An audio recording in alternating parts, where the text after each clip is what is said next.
Bonjour ou bonsoir à chacune et à chacun. Je suis Eric, un des modérateurs du groupe Réseau Animation et créateur du site passionanimation.fr. Je suis animateur depuis 22 ans, directeur, formateur et dernièrement chef de service enfance-jeunesse. Il s'agit de ma première vidéo, vous m'excuserez pour les imperfections qu'elle comporte. Les thèmes sont très présents dans l'animation. Il ne passe pas une semaine sans que quelqu'un demande de l'aide sur le groupe à ce propos. Même l'association Eva Soleil propose des séjours de vacances à thème ou à thématique, équitation, surf, multisport, humanitaire.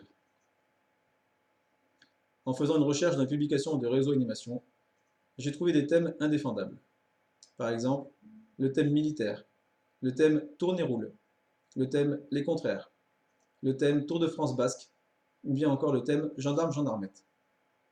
Ceci dénote d'ailleurs une certaine méconnaissance de l'enfant et de la gestion d'équipe. Indéfendable aussi, car contraire à ce que devrait être un thème. Qu'est-ce donc qu'un thème, me direz-vous? Ou plutôt, que devrait être un thème? Un thème, à mon sens, est d'abord un outil au service d'un projet pédagogique. Il doit donc être adapté à la tranche d'âge et être assez vaste pour permettre à l'imagination de se mettre en action, tout en permettant d'atteindre les objectifs pédagogiques.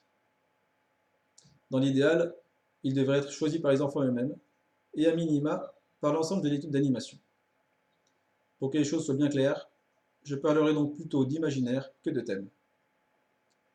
Pourquoi utiliser un imaginaire? Chez l'enfant, le développement de l'imaginaire est une étape essentielle de sa construction. Cela commence dès le plus jeune âge et se poursuit jusqu'à la fin de l'âge élémentaire, voire même début du collège. Ce monde imaginaire de l'enfant lui permet d'apprendre, de vivre des émotions, d'essayer différentes manières de les gérer, d'essayer pour de faux, d'imiter les adultes, de jouer à faire semblant. Le monstre caché sous le lit, l'enfant qui joue avec une poupée et qui imite ses parents, l'enfant qui met un masque ou un costume de super-héros sont des exemples de ce monde imaginaire.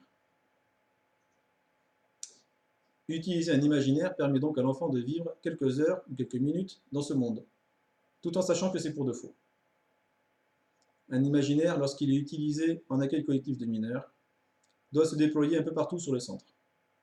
Décor, costumes, vocabulaire, activités, jeux. Il doit avoir un début et une fin. Voici comme directeur ma manière d'utiliser l'imaginaire. Ma base est souvent un dessin animé, un film ou un livre pour enfants. L'imaginaire permet de créer une décoration pour le centre, de transposer certains chapitres en jeu ou en veillée, de faire choisir des personnages ou des noms pour les équipes de jeu. Sur les séjours de vacances que je dirige, il y a sur 2 semaines 3 à 4 grands jeux et 3 à 4 veillées portant sur l'imaginaire. Le reste des activités et des veillées sont créées librement par les animateurs, selon le désir des enfants. Par exemple, sur un imaginaire Narnia, le lion, la sorcière blanche et l'armoire magique, il est évident qu'à la première veillée, les enfants doivent traverser une armoire. Nous avons donc trouvé une vieille armoire dont nous avons supprimé le fond. Nous l'avons remplie de manteaux et chacun, enfant et animateur, est passé à travers. L'usage d'un imaginaire est donc en adéquation avec les besoins de l'enfant et il serait dommage de s'en priver.